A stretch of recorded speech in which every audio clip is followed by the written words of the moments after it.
আজকে আমরা Hunter Hunter সিরিজের 5 নম্বর পার্টে হিসুকা ভার্সেস গোনের লড়াই দেখব। সবার প্রথমে আমরা যেটা দেখতে পাই যে স্টেডিয়াম একেবারে ভরা ছিল। তারপরে আমরা গোনকে দেখতে পাই, গোন একেবারে রেডি ছিল হিসুকার সাথে লড়াই করার জন্য। ফাইনালি গোন এবং হিসুকার লড়াই শুরু হয়ে যায় আর আমরা দেখতে পাই যে গোন সরাসরি হিসুকার দিকে যেতে শুরু করে আর একটার পর একটা হিসুকার দিকে ঘুষি মারার চেষ্টা করে, কিন্তু হিসুকা সেগুলোকে খুব সহজেই ডজ করছিল।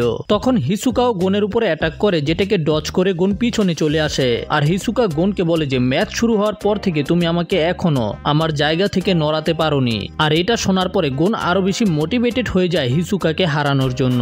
আর এখন গোন হিসুকা থেকে পয়েন্ট নেওয়ার জন্য একটা টাইলসকে উঠিয়ে ফেলে আর তারপরে সেটাকে কিক করে টুকরা টুকরা করে দেয়। আসলে গোন হিসুকার জন্য একটা ডিস্ট্রাকশন তৈরি করছে। হিসুকা টাইলসের টুকরাগুলোকে ডজ করছিল, কিন্তু একটা টাইলসের পিছনে গোন লুকিয়েছিল আর সুযোগ পেতেই গোন সরাসরি হিসুকার চেহারার মধ্যে একটা পাঞ্চ করে দেয়। কিন্তু এত শক্তিশালী ঘুষি খাওয়ার পরেও হিসুকা দাঁড়িয়ে থাকে, শুধু স্লিপ হয়ে একটু পিছনে চলে আসে। যাই হোক, এই পাঞ্চের জন্য গোন 2 পয়েন্ট পায় আর এটা দেখার পরে চারিদিক থেকে লোকেরা চিল্লাতে শুরু করে। কিন্তু অনেকে এটা চিন্তা করছিল যে শুধু একটা ঘুষি দেওয়ার কারণে গোন 2 পয়েন্ট কিভাবে পাইল। তখন সেখানে থাকা একটা লোক বলে যে কারণ হলো গোনের স্ট্র্যাটেজি, কারণ হলো পয়েন্ট শুধু পাওয়ারের বেসে দেওয়া হয় না, যে কাউকে পয়েন্ট দেওয়ার জন্য অনেকগুলো প্যারামিটার থাকে আর এই জন্যই গোন 2 পয়েন্ট পেয়েছে। আর লড়াইয়ের মধ্যে এখন হিসুকা এবং গোন একজন আরেকজনের দিকে যেতে শুরু করে আর কাছে আসার পরে গোন হিসুকাকে ওর 44 নাম্বার ব্যাচটাকে ফিরিয়ে দেয়। আর যদি তোমরা আমার প্রথম পার্ট দেখে থাকো তাহলে তোমরা জানো যে গোন এটা কেন করছে। আমি আবারও বলে দিই, হান্টার এক্সামের একেবারে লাস্ট ফেজের মধ্যে হিসুকা গোনকে নিজের ব্যাচ ফ্রিতে দিয়ে দিয়েছিল আর গোনকে একটা ঘুষিও দিয়েছিল।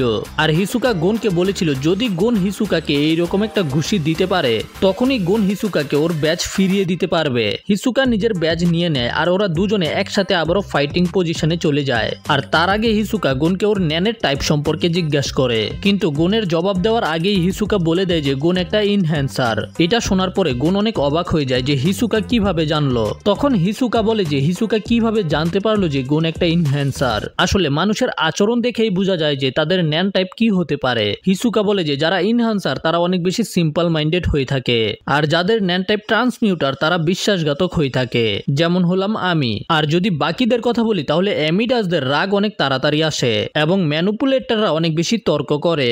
আর যারা কনজিউরার যদি তারা একটা কিছু ডিসাইড করে ফেলে সেটা করেই ছাড়ে। আর এগুলো বলার পরে হিসুকা আরো একটা কথা বলে, যদি ন্যান টাইপ দেখো তাহলে হিসুকা এবং গোন একেবারে অপোজিট, কিন্তু এই অপোজিট হবার কারণে ওরা তাড়াতাড়ি বন্ধু হতে পারবে, যেমন কিলুয়া এবং গোন হয়েছে। কিলুয়া একজন ট্রান্সমিউটার আর গোন হলো একজন ইনহ্যান্সার। আর তারপরে হিসুকা গোনের উপরে আক্রমণ করে দেয় আর হিসুকা গোনকে এদিক থেকে ওদিকে উড়াতে থাকে। গোন অনেক কষ্ট করে হিসুকার অ্যাটাকগুলোকে ডজ করার চেষ্টা করছিল আর এটা করার জন্য গোন সবসময় হিসুকা থেকে দূরে থাকার চেষ্টা করে, কিন্তু হিসুকা কোনোভাবে না কোনোভাবে গোনের উপরে অ্যাটাক ল্যান্ড করে দিচ্ছিল আর এই জন্য গোন গিয়োকে অ্যাক্টিভ করে। আর তখন গোন দেখতে পায় যে হিসুকা নিজের অ্যাবিলিটি বানজি গামকে গোনের গালের সাথে আটকে রেখেছে আর তখনই হিসুকা গোনকে নিজের দিকে টেনে নিয়ে আসে আর গোনের গালের মধ্যে একটা পাঞ্চ মারে আর এই ঘুষি খেয়ে গোন মাটিতে পড়ে যায়, যে কারণে হিসুকা আরো 2 পয়েন্ট পায়। হিসুকার পয়েন্ট এখন মোটমাট 6 হয়ে গেছে, কিন্তু গোনের পয়েন্ট এখনো 2-ই রয়েছে।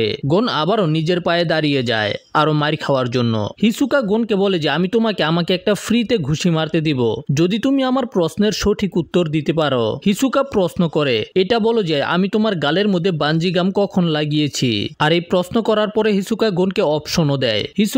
হিসুকা গোনকে এক এক করে 4টা অপশন দিবে, কিন্তু গোন 4 নাম্বার অপশন না শুনি ডিসাইড করে ফেলে 3 নাম্বার অপশনকে, কিন্তু গোনের উত্তর ভুল হয়। আর এখানে আমরা এটা শিখতে পারি যে উত্তর দেওয়ার আগে সবগুলো অপশন শোনা উচিত। হিসুকা গোনকে বলে যে আমি বানজি গাম তোমার উপরে তখন লাগাইছি যখন আমি তোমাকে পার্সোনালিটি সম্পর্কে বলতাছিলাম। তারপরে ওদের ম্যাচ আবারও শুরু হয় আর হিসুকা গোনের সাথে লড়াই করার সময় এইরকম এক্সপ্রেশন দিতাছিল যেন ওর অর্গাজম হইতাছে। মানে ভাই ওর চেহারার এক্সপ্রেশন দেখা মনে হইতাছে কি কমু আমি। আর তখনই গোন অনেক দ্রুত গিয়ে হিসুকার চেহারার মধ্যে একটা ঘুষি মেরে দেয়, যেটাকে হিসুকা একটুও ডজ করে না।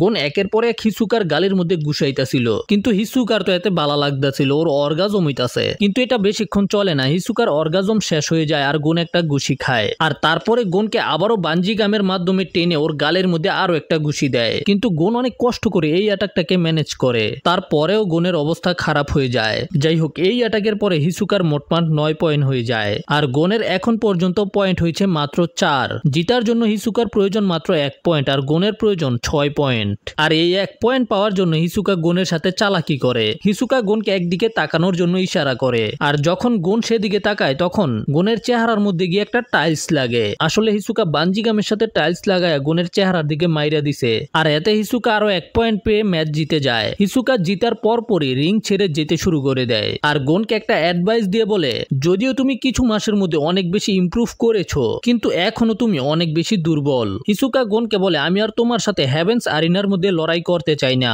আর পরের বার আমাদের লড়াই একেবারে রিয়েল লাইফের মধ্যে হবে, যেখানে আমাদের জীবন বাজিতে থাকবে। গুন এটা শোনার পরে মোটিভেট হয়ে যায় আরো বেশি ট্রেনিং করার জন্য।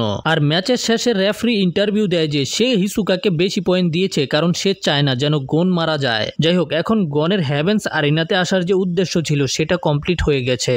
এই জন্য গুন এবং কিলোয়া উইং এবং জুসিকে বাই বলে হেভেন্স আরিনা থেকে বের হয়ে চলে আসে। আর এখন গুন ডিসাইড করে যে ওয়েল আইল্যান্ডের মধ্যে ফিরে যাবে, যেখানে গুনের আন্টি মিতো বসবাস করে। আর এখন কিলোয়া ও গুনের সাথে ওয়েল আইল্যান্ডে যাবে। আজকে আমরা হান্টার হান্টার সিরিজের ছোট বানানোর পার্টে হিসুকা ভার্সেস গুনের লড়াই আবার 15 থেকে 20 মিনিটের যেটা দেখতে পাচ্ছি স্টোরিয়াম একেবারে ভরা ছিল। তারপরে আমরা গুনকে দেখতে পাই, গুন একেবারে রেডি ছিল হিসুকার সাথে লড়াই করার জন্য। ফাইনালি গুন এবং